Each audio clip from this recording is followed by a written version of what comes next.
Bienvenidos a Discutamos México. Soy Miguel Limón Rojas. Es para mí un honor conducir este programa y tener la satisfacción de compartir esta mesa por especialistas muy distinguidos en los temas educativos. Alberto Arnaud, investigador del Colegio de México y especialista conocedor de la historia de la educación. Manuel Gilantón, profesor de la UAM en la unidad Iztapalapa, sociólogo, articulista sobre temas educativos. Carlos Mancera, que fue un alto funcionario de la Secretaría de Educación Pública del 92 al 2000 y que se desempeñó de manera muy distinguida en la Subsecretaría de Planeación y Coordinación Educativa. Muchas gracias a todos por su presencia. Esta conmemoración centenaria y bicentenaria nos permite construir algunas reflexiones sobre el significado de la educación a lo largo de nuestra historia.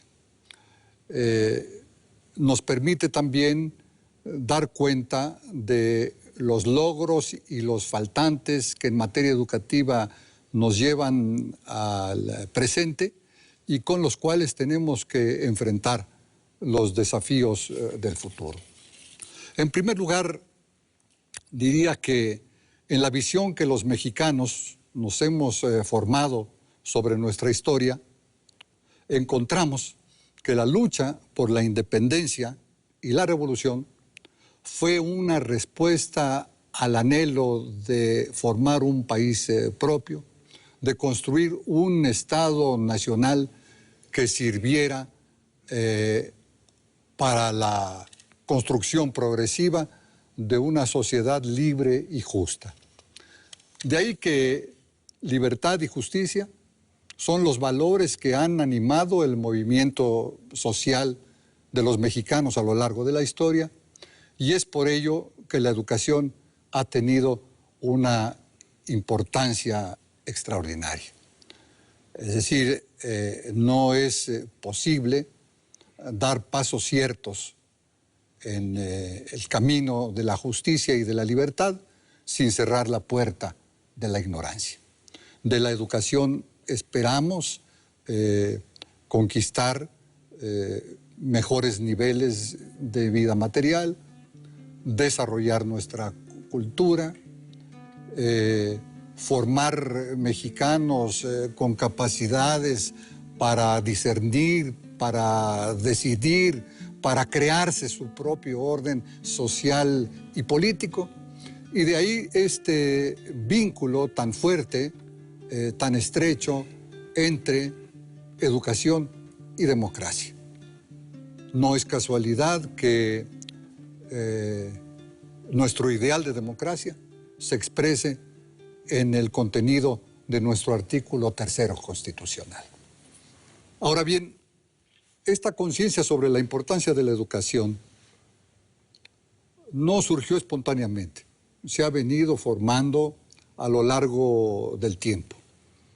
Desde que México nació a la independencia y se fue desarrollando social y políticamente a lo largo del siglo XIX, la educación empezó a ocupar un lugar relevante.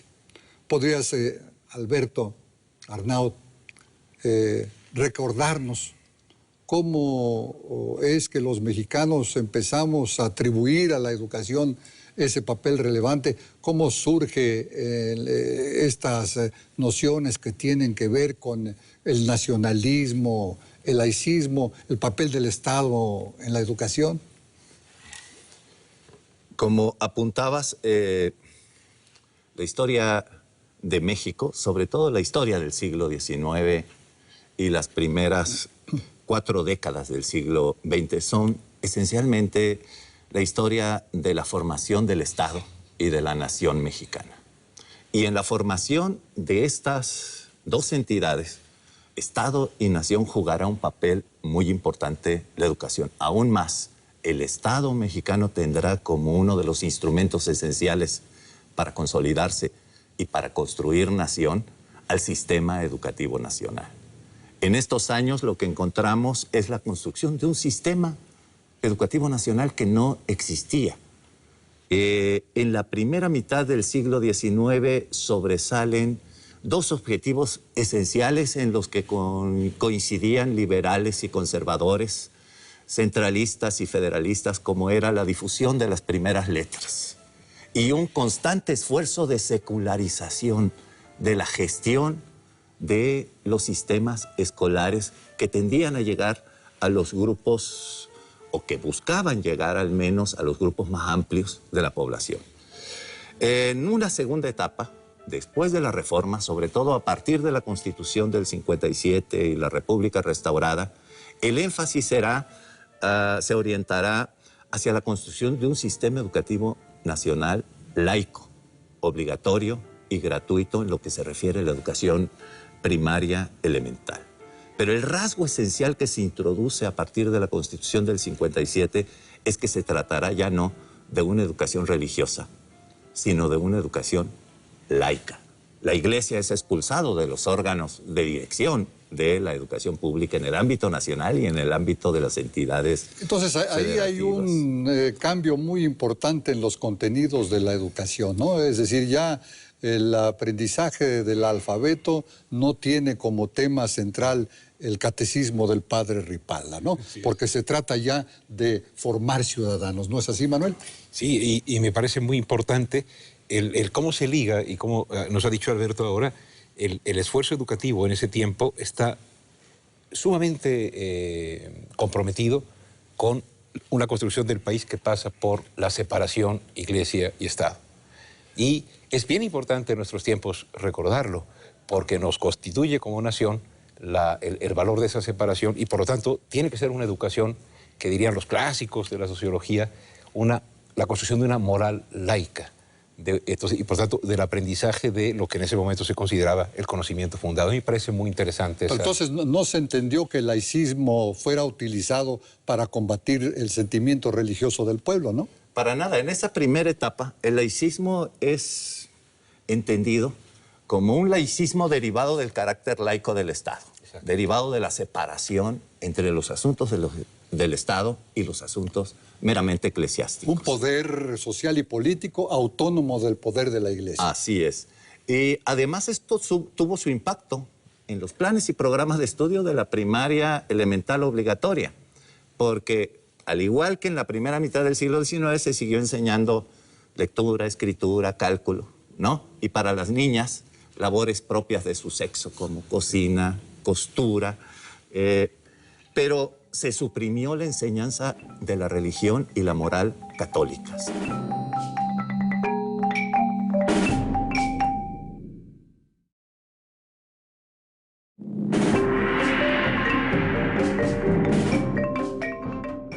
Al igual que en la primera mitad del siglo XIX se siguió enseñando lectura, escritura, cálculo, ¿no? Y para las niñas, labores propias de su sexo, como cocina, costura, pero se suprimió la enseñanza de la religión y la moral católicas. Y además se agregaron otros nuevos contenidos, como los relacionados con la geometría, las ciencias naturales, y otros que serán muy importantes a partir de la República restaurada, los contenidos relacionados con la socialización política, como es el civismo, la geografía, la enseñanza de la historia patria.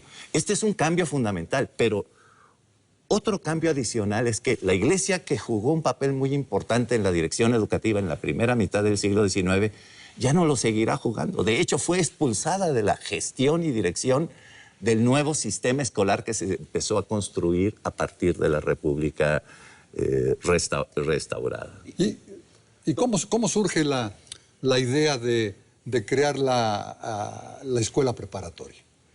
Nace de la idea de formar a los cuadros dirigentes en la sociedad, en la economía y en la política para el nuevo México liberal que se estaba construyendo a partir de la República restaurada. Es muy interesante que la reforma educativa en esos primeros años a pesar de que tuvo este contenido tan relevante en el campo de la educación primaria, se concentra en cuanto a su atención y su orientación ideológica en el nivel medio superior.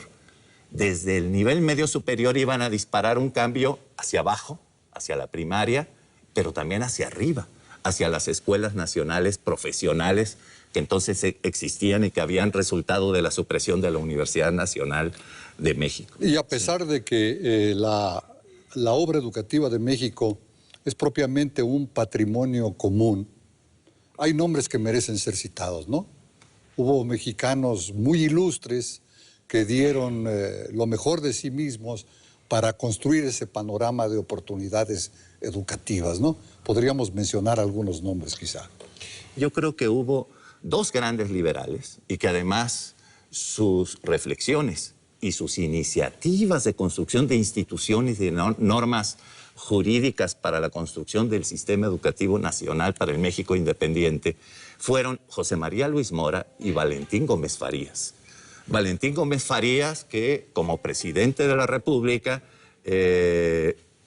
promulga el primer proyecto de ley de instrucción pública que crea la Dirección General de Instrucción Pública, que busca secularizar y al mismo tiempo recuperar para el Estado el resorte de la conducción del sistema educativo nacional, ya al margen de la Iglesia, aun cuando todavía teníamos una constitución donde la religión católica seguía siendo la religión oficial.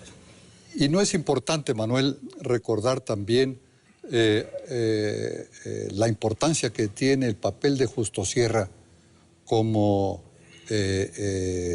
la persona que nos ilustró, ofreciéndonos la primera gran historia de México, sí, que hasta hoy debiera seguirse leyendo. Sí, y aprovecharía, Miguel, tu pregunta, porque yo afirmaría que sí. Y a mí me gustaría, porque sé que la pasión de ambos es muy fuerte por la historia, ¿cuál es el cambio que ocurre de esa parte de la República restaurada en el Porfiriato, en donde yo ubico una gran importancia de Justo Sierra y luego al final de él con la creación de la universidad? ¿Qué cambio ves fundamental? Me atrevería a preguntar, si me permites. Claro. Sí, yo creo que sin duda el gran ideólogo del Estado mexicano, no el ideólogo del Porfiriato, sino del Estado mexicano con mayúsculas, y no solo del Estado porfiriano, sino del Estado mexicano posrevolucionario, es Justo Sierra. Pero además Justo Sierra fue el gran ideólogo y conductor de las tareas esenciales para construir en esta primera etapa al sistema educativo nacional, desde educación preescolar hasta educación superior. Su papel como vicepresidente ejecutivo de los primeros congresos nacionales de instrucción pública entre 1889 y 1991 fue esencial. Y después, como ministro del ramo de instrucción pública en la última década porfiriana, remató su obra de una manera espléndida, precisamente hace 100 años. Sí. En las fiestas del centenario, Justo Sierra reinauguró la Universidad Nacional de México sobre nuevas bases. Así es. En 1910, en septiembre de 1910, en las fiestas del primer centenario del inicio de la lucha por la independencia, Justo Sierra inauguró el Congreso Nacional de Educación Primaria. Presidió la fundación de la Asociación Nacional de Maestros. Ese año creó el internado de la Escuela Normal de Profesores. Al año siguiente envía la iniciativa de ley para crear la instrucción rudimentaria que le permitiría al gobierno nacional expandir su acción educativa al conjunto del territorio nacional. Sin duda, Justo Sierra es el gran ideólogo, pero fue acompañado por otros personajes que creo que son muy importantes. Muy cerca de él estuvo un maestro muy olvidado en la historia de la educación en México, que es el maestro Ezequiel A. Chávez, quien se desempeñó en los últimos años del Porfiriato como subsecretario de Instrucción Pública. Y grandes pedagogos de la época, para mencionar nada más a Laucher, Rebsamen, Flores, Carlos A. Carrillo, Gregorio Torres Quintero, fueron los grandes pedagogos que en esta época le dieron rumbo, sentido y forma a lo que ahora es nuestro sistema educativo Y nacional. podríamos decir que después de la lucha revolucionaria que se da entre 10 y 17, la educación nacional sufre una transformación o una serie de transformaciones fundamentales. A mí me parece que, digamos, el gran cambio es la construcción de un Estado-nación.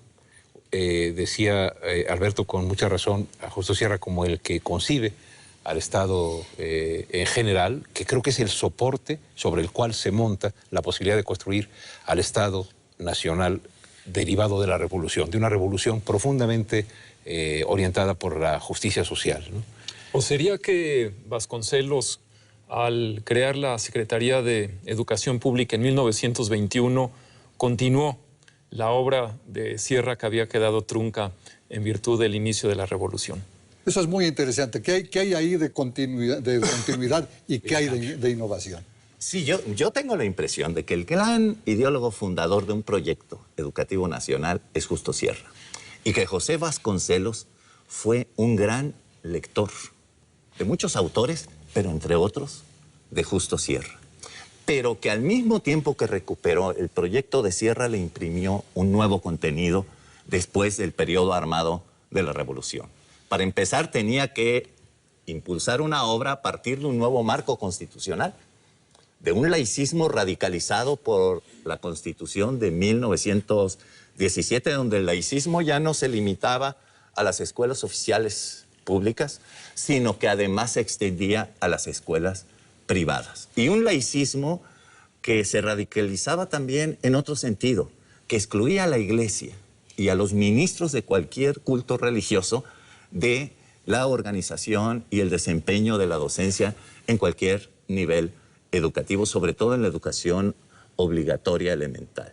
Es un laicismo más agresivo, Alberto, es un laicismo, digamos, que ya no solamente distingue digamos, el reino de los cielos del reino de la tierra, sino que es también la necesidad de ya acotar mucho más a ese actor de facto, que es uno de los principales obstáculos para la construcción del Estado revolucionario. Sí, yo creo que es un laicismo más radical, sobre todo en cuanto a su alcance orgánico. Ya no comprende solo las escuelas oficiales, sino también las particulares. Y además prohíbe la participación directa de la Iglesia y los ministros de cualquier culto religioso. Se radicalizará mucho más después, en la reforma constitucional de 1934, cuando no solamente se declara laica, sino además socialista, científica, y que combatirá a cualquier forma de fanatismo. O sea, es un laicismo, allí sí, anticlerical.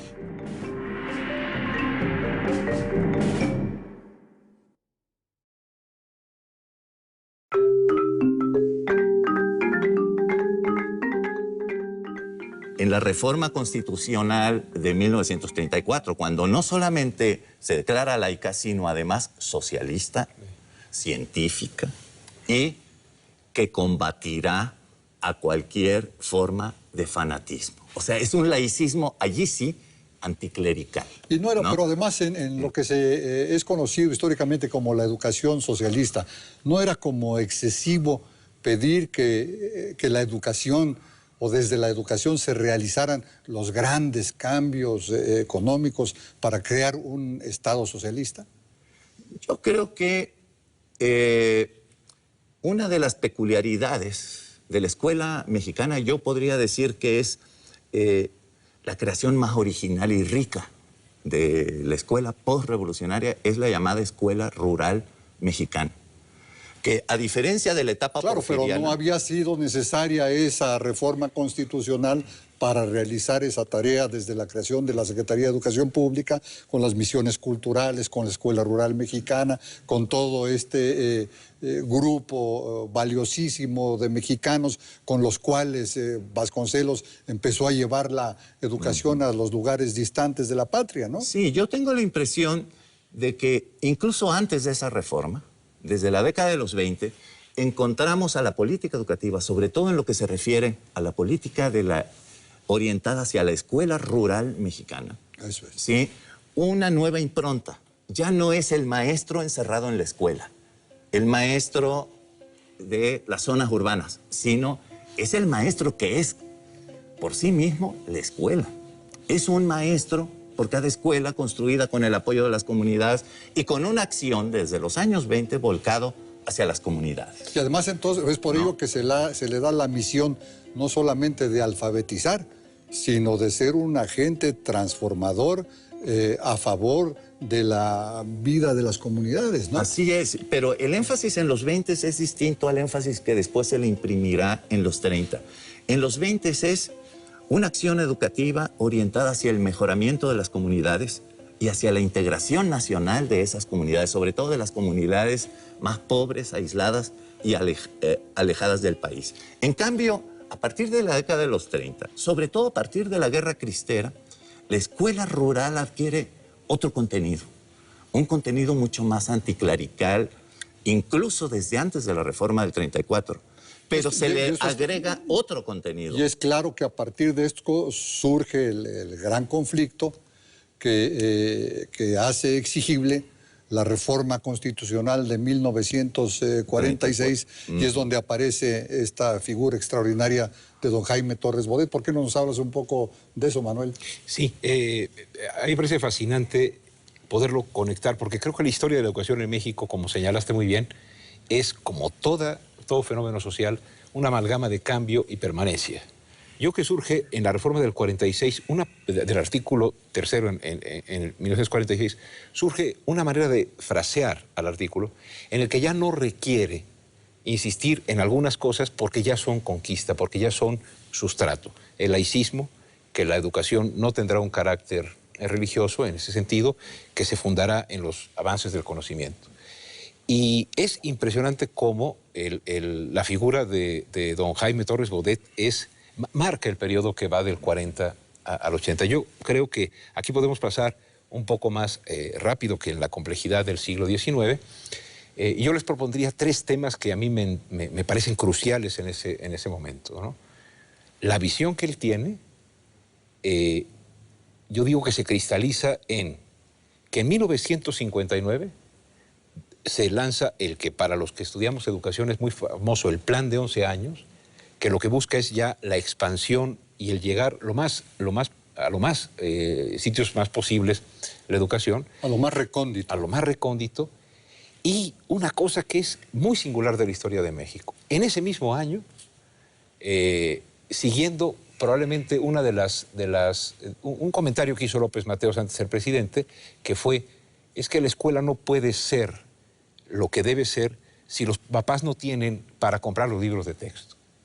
Y es la creación de la Comisión Nacional de los Libros de Texto Gratuito, que viene antecedida de la concepción de que un libro que compartamos todos los mexicanos puede generar un mecanismo de conciliación nacional, porque le encarga a don Martín Luis Guzmán, los primeros, solicitándole que no susciten rencores, que se hagan con mucho cuidado para que la sociedad recupere una noción de integración que yo creo que tuvo necesariamente que ser resuelta. Y que la educación fuera factor de progreso, pero también de unidad. Exactamente. Y, por ejemplo, esa idea, quizás después podamos, cuando Carlos nos ayude más a ver el fenómeno, el proceso más reciente, tuvo el riesgo de convertirse, en excesivamente uniformadora, pero cuando uno ve las cosas en su contexto, probablemente muy necesaria. El hecho de que en Yucatán y en Sonora estuviesen estudiando los muchachos lo mismo, que el lunes hicieran honores a la bandera, no tiene un sentido trivial. Tiene un sentido ya de la construcción de una nación a la que pertenecemos y en la cual ya no se está disputando lo fundamental. Además, la economía está creciendo, se concibe a la educación como una gran palanca para el desarrollo, y a mí me parece que el Plan de 11 años, el libro de texto, la reforma y esa personalidad que estaba convencida de manera análoga, yo supongo, a la de Justo Sierra, quizás en otro nivel, en otro contexto, de la importancia de la educación, caracteriza el periodo que va de 1940, el final de la presidencia de Cárdenas y el inicio de la de Ávila Camacho, hasta más o menos, le da continuidad hasta 1980, 1990, ¿no? Es decir, las fechas en la historia son muy imprecisas. Carlos, el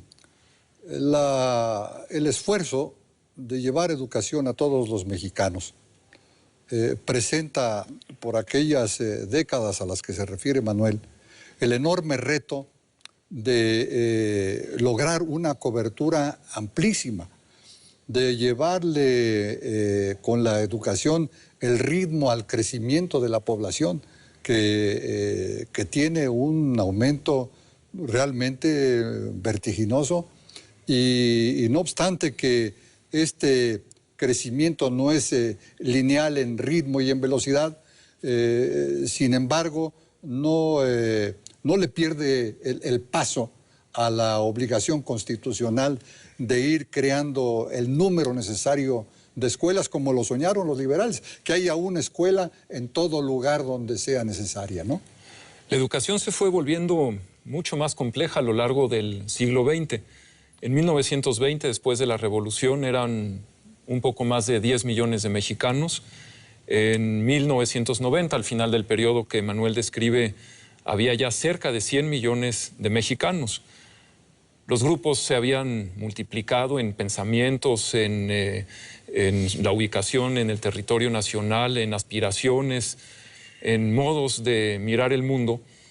Y probablemente por ello es que el modelo de una educación que tendía a uniformar, a hacer las cosas iguales, homogéneas, que se fue construyendo desde principios del siglo XX hacia finales del siglo pasado, ya no era suficiente para atender a esa diversidad de mexicanos. Hacia 1980, 1990, vinieron grandes cambios en el mundo, la caída del muro de Berlín, la llegada masiva de las tecnologías de la información y las comunicaciones, la difusión del conocimiento disponible para todos, en fin, lo que se llamaba la sociedad del conocimiento.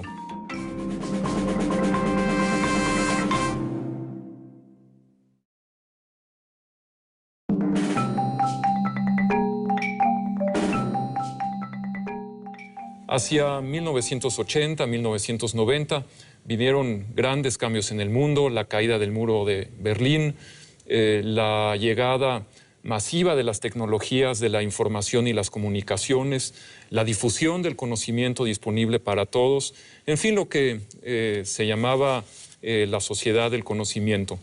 Los albores de ese tipo de sociedad llevaron a hacer un replanteamiento sobre la forma en que tendría que organizarse la educación en México, teniendo en cuenta, desde luego, los principios fundamentales que la han guiado y perseverando en su consecución.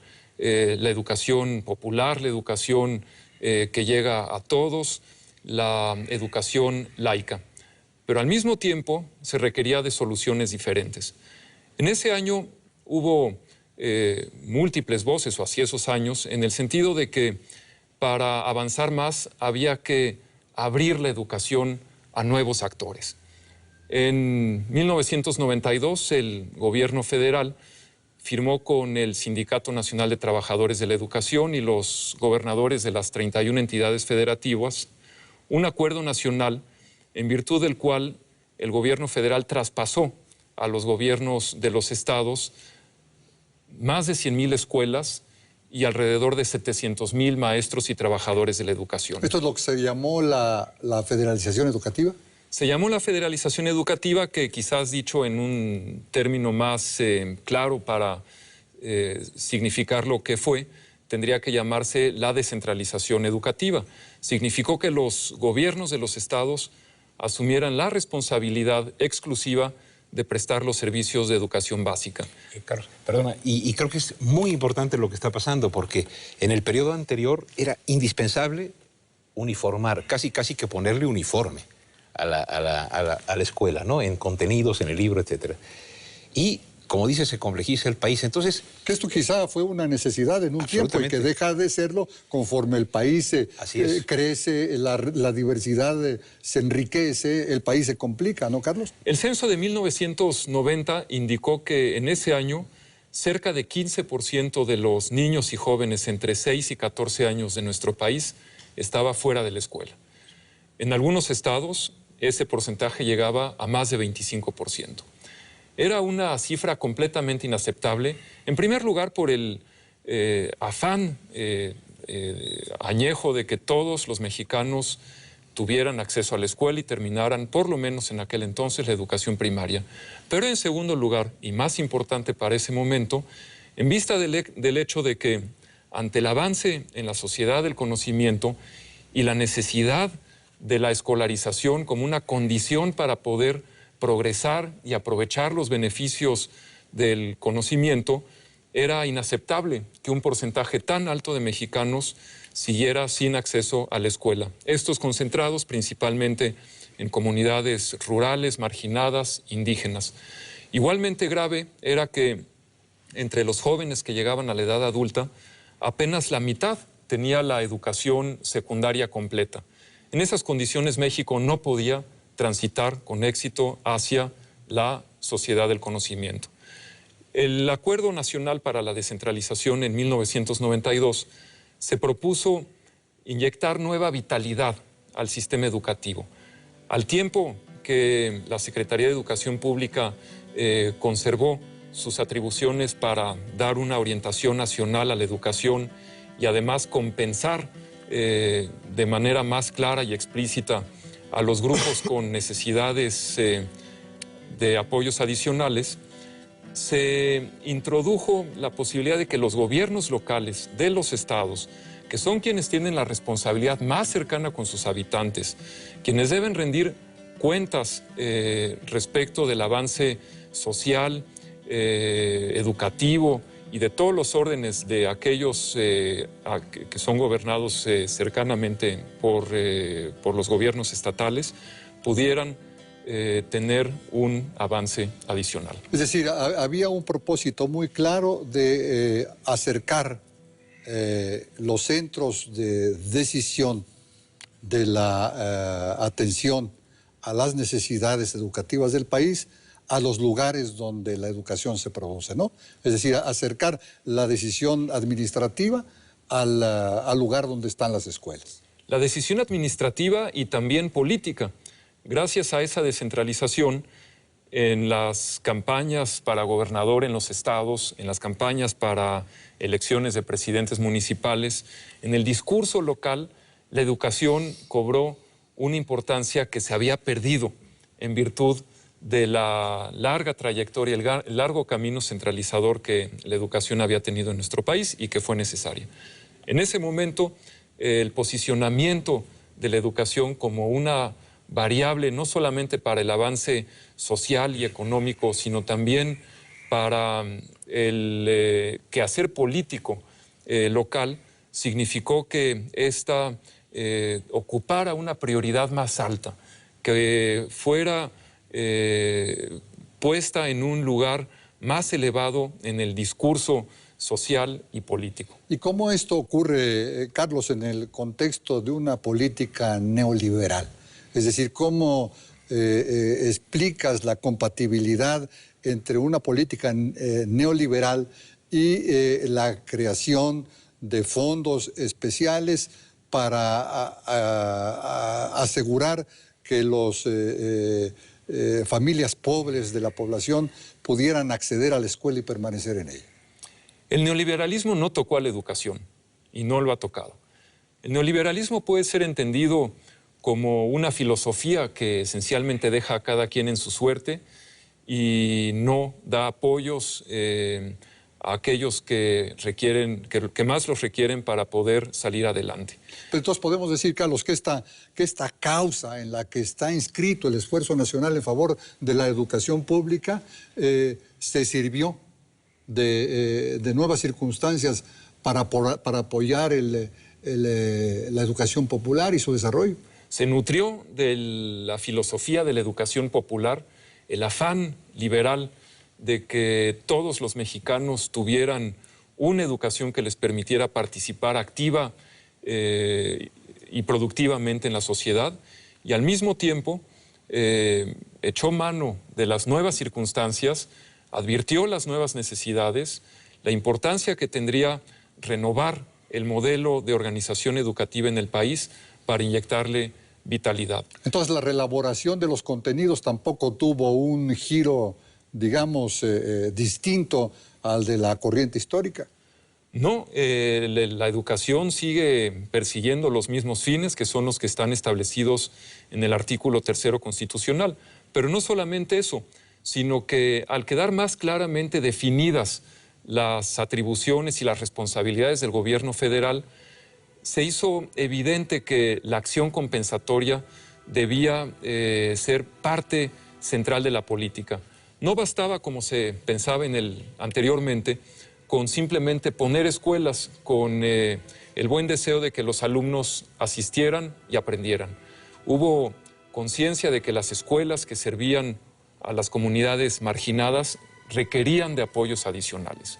Sin duda es todavía mucho lo que falta por recorrer en esa dirección de la equidad, pero por lo menos se ha cobrado conciencia de que el gobierno federal, más que ser un inmenso operador de escuelas, que no lo podría hacer eficientemente en la escala en que eso sucedía hasta antes de la descentralización, debe mirar en dónde están las carencias y trabajar junto con las entidades federativas y las comunidades para superarlas. Oye, Alberto, ¿y podríamos decir que este hecho de tanta relevancia que fue la elección del 2000 y el cambio de régimen, el fin de la era del partido prácticamente único, el advenimiento de la democracia formal? ¿Se puede decir que esto ha tenido que ver con el proceso educativo de los mexicanos? Sí, algo que llama mucho la atención, sobre todo en el momento de la primera alternancia, es cómo la primera alternancia histórica en el país después de más de 70 años de un partido en el poder no se tradujo en una reorientación radical de la política educativa.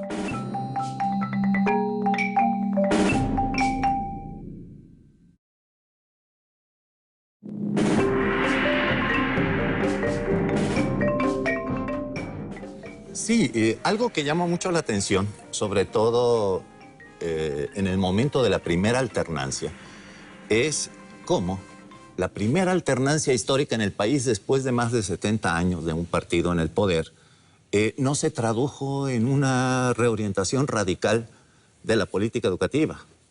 Incluso llama la atención el hecho de que, en términos esenciales, con altibajos, por supuesto, se le dio continuidad, sobre todo en los primeros años del siglo XXI, a las líneas reformistas inauguradas por el Acuerdo Nacional para la Modernización Educativa. En cuanto a la federalización, la reforma curricular, reforma de normales, etcétera, etcétera. Programas educativos compensatorios. Yo encuentro muchas líneas de continuidad. Esto significa que la política educativa, a finales del siglo XX, ya se había convertido, quizás desde mucho antes, en una política de Estado, que no era... Pero entonces los antiguos temas siguen siendo vigentes hoy. Sin embargo, existen algunos nuevos, grandes temas que están en el debate. Uno muy importante es el que tiene que ver con el papel de la sociedad en la responsabilidad de construir una educación de calidad para todos. ¿Qué nos diría sobre esto, Manuel? Uno de los cambios que sí es muy significativo es que de la clásica relación de dos grandes actores, ¿no? La Secretaría centralizada y el CENTE como representante del gremio, no nos meteríamos en ese análisis que meritaría muchísimo más tiempo, pero se multiplican los actores, están los gobernadores, los secretarios de Estado de las entidades, algunos municipios con voluntad de decir, oye, en mi municipio tenemos cosas peculiares que queremos desarrollar. Empieza a liberarse a la escuela a su propia creatividad. Pero ahora se habla mucho de políticas de Estado y educación. ¿Cuál es esta relación y qué es lo deseable para la educación en términos de las políticas de Estado, Manuel? Sí, a mí me parece que si por política de Estado entendemos la construcción, ya no de que todo gobierno, al cual todo gobierno tiene que referirse, está construida en sus bases. Por eso la alternancia, aunque ideológicamente los partidos puedan tener diferencias, no toca lo que en buena sociología, en buen conocimiento de la historia se llama los grandes mitos que nos dan identidad. A mí me parece que eso es un gran logro del país. Los grandes mitos y las grandes realidades, ¿no? Sí, pero mitos me refería, Miguel, sí, de acuerdo, con lo que tú iniciaste y con lo que yo quisiera terminar con una reflexión muy pequeña. Tú decías, nos hemos dado una visión de la historia, nos hemos dado entonces una visión de futuro. Y esa visión de futuro la tenemos que renovar. Pero siento a la escuela que está muy presionada para responsabilizarla del empleo, responsabilizarla del desarrollo económico, una escuela sobrecargada de formatos y programas federales que les llegan, pobres profesores, se la pasan.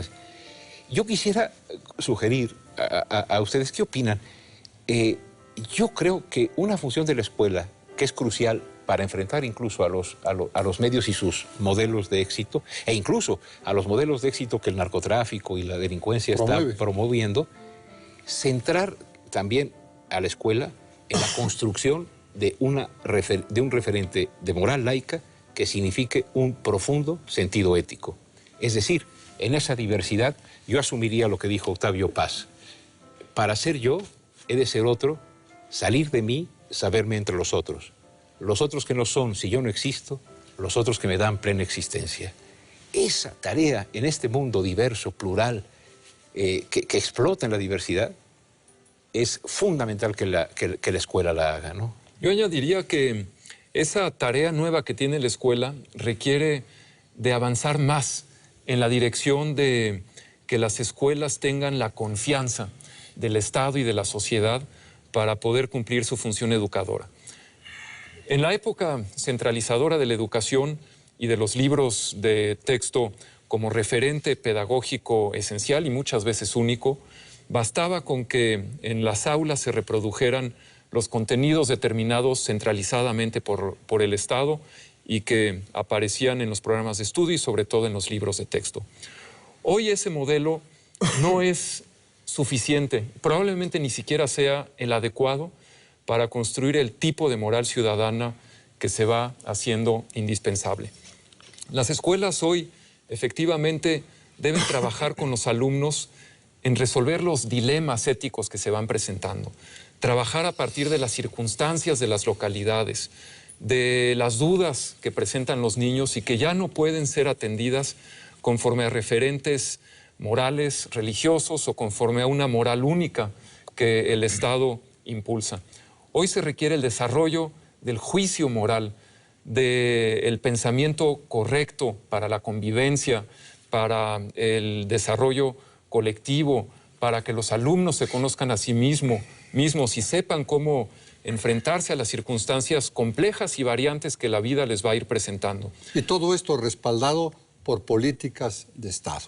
Es decir, que la ley exprese muy claramente las obligaciones a las que los servidores públicos de la educación, los medios, la sociedad deba respetar independientemente de credos religiosos, de militancias y preferencias políticas, que por encima de todo eso esté la educación.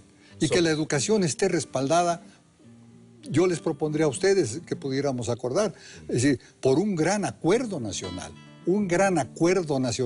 que nos obligue a todos, pero que a partir de él tengamos claro lo que la educación exige, lo que la educación permite y lo que la educación no permite.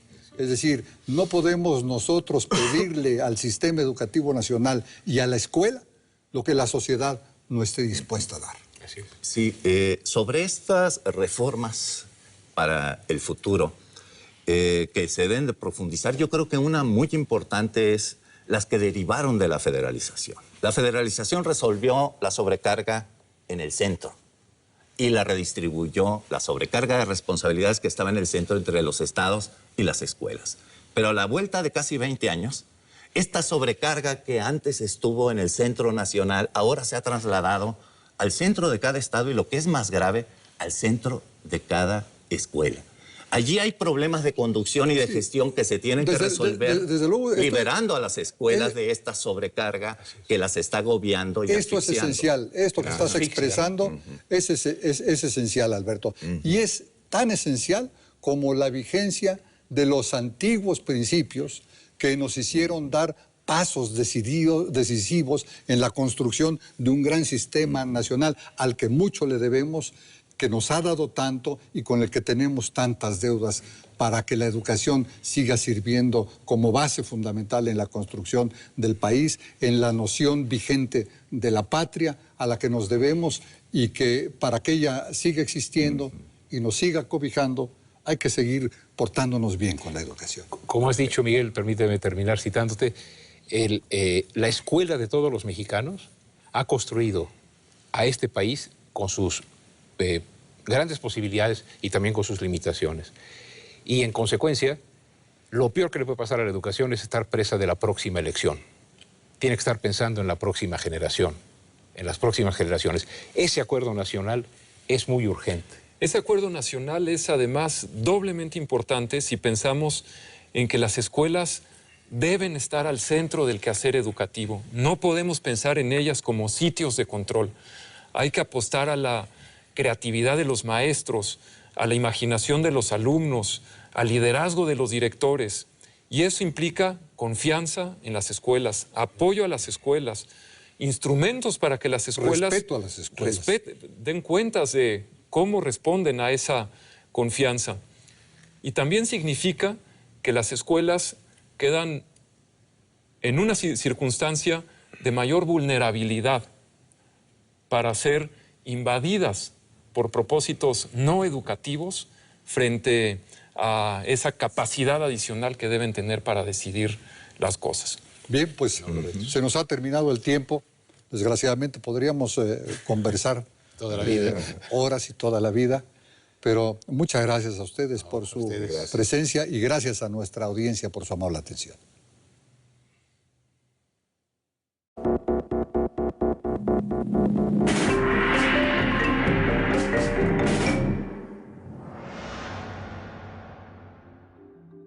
Hemos pasado en 40 años aproximadamente de un poco menos, alrededor de 200,000 estudiantes a 2.7 millones de estudiantes. Atendemos la cobertura, pero no atendemos la calidad. Hoy en día, la educación o es internacional o no es educación. Tenemos que transitar de ese viejo modelo educativo basado en la enseñanza a modelos educativos basados en el aprendizaje, como lo han hecho las más importantes universidades en el mundo.